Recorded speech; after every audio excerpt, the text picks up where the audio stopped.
Good morning, good morning, good morning. I want to come on here briefly just to discuss some things that is on my mind. Um, I'm parked here at a funeral home.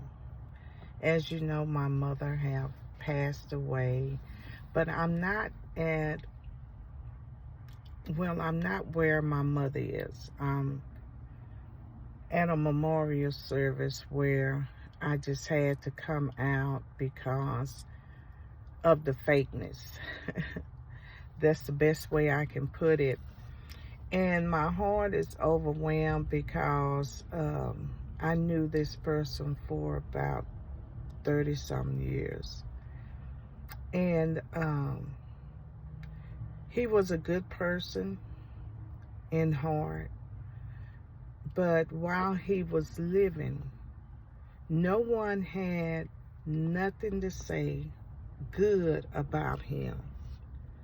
So now that he has passed away, transitioned on, and now they are standing up saying everything good about him.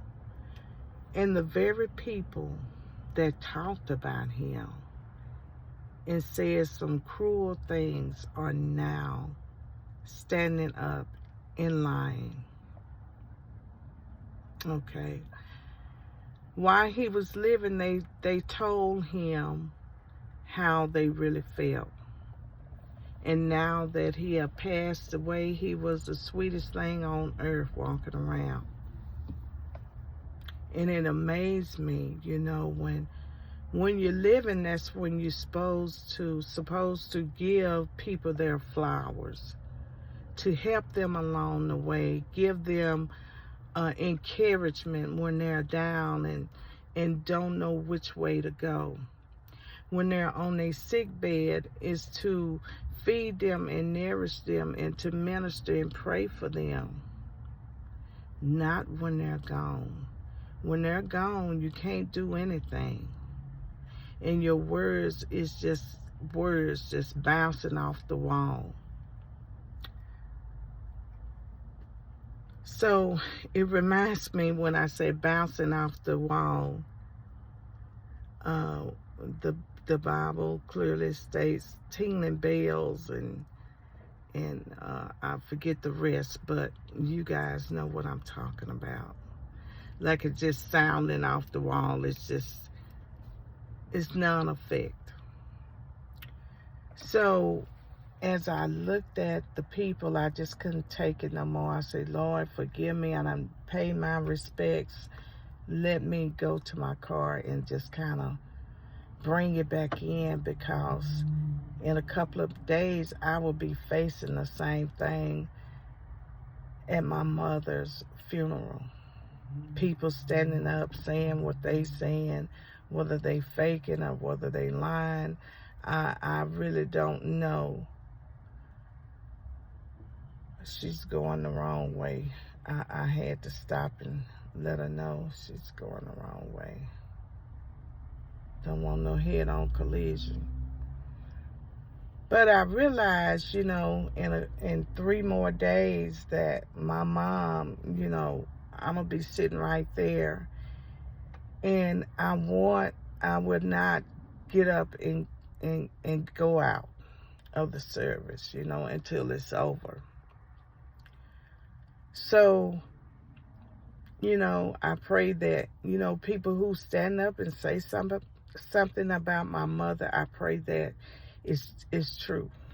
I pray that they be real about the situation and how she, brought joy into their life.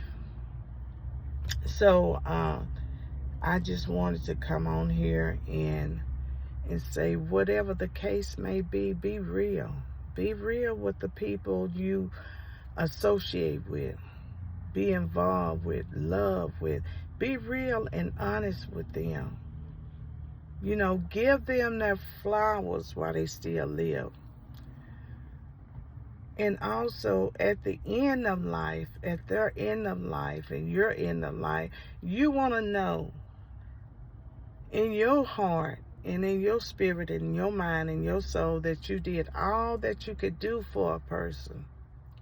You didn't fake, you didn't pretend, but you showed love, you gave love, and you shared things with them that was true and honest and pure. You know, it just behooves me how people can show up out of nowhere. You probably haven't seen a lot of people in years, but they can show up and play like they cared for a person so much and falling all over them, crying. But look at the lifestyle that you left behind. Look at your lifestyle and the way that you have done that person, and it wasn't good. But now you slobbering and you crying, and you didn't treat this person right, and the guilt is setting in. It's not because they miss them or they love them, but it's the guilt that have came on them, and that's why they all over that person. That's why they crying and slobbering, because they didn't give out the very best of themselves while the person was living. They may have said harsh things. They may have done harsh things to that person. And now that they paying the consequences that they have sown out to that person. But it's too late now to say, I'm sorry. It's too late to say, will you forgive me? It's too late to make that correction. Make that correction while you can. While that person's still living and you still living, make that connection and that correction. Then love and take the limits off of love. Love that person.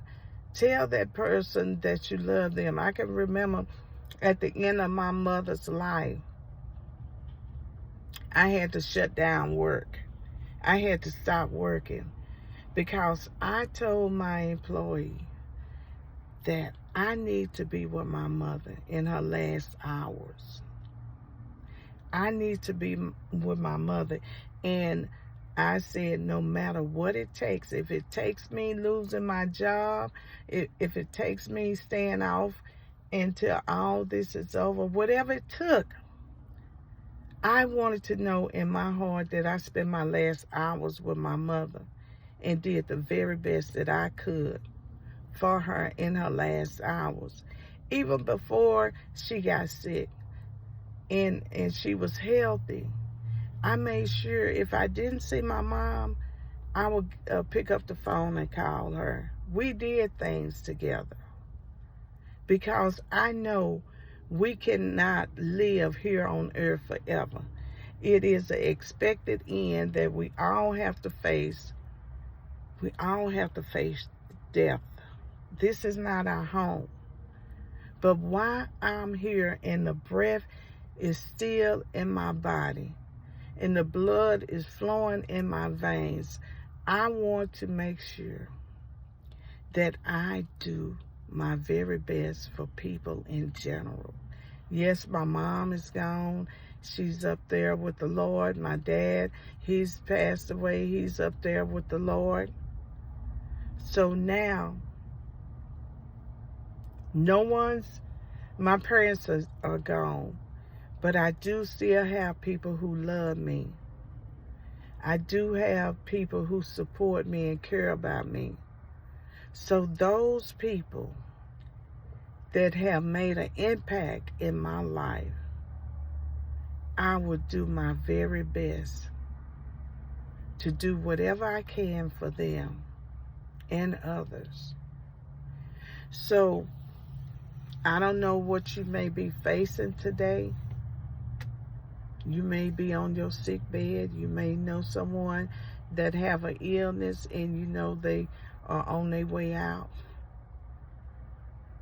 Do the very best that you can for that person. And the most crucial thing about this, the most defeating thing about this here today that I witnessed, his son was not here to celebrate his life. His son was too busy to come and celebrate his father, the one who,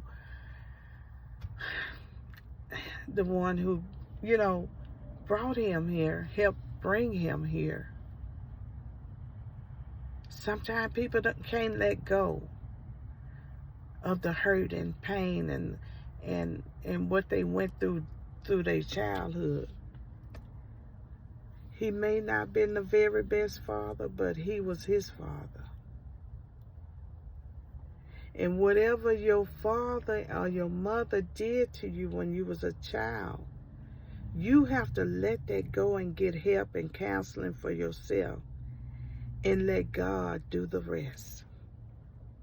Whatever you can do, you do it to heal you. And whatever you can't do, give it to God. So I hope you watching and you know who you are. G-E-J. Those are the initials. G-E-J. Shame on you. But y'all have a great day. God bless us all and live your best life. Bye-bye.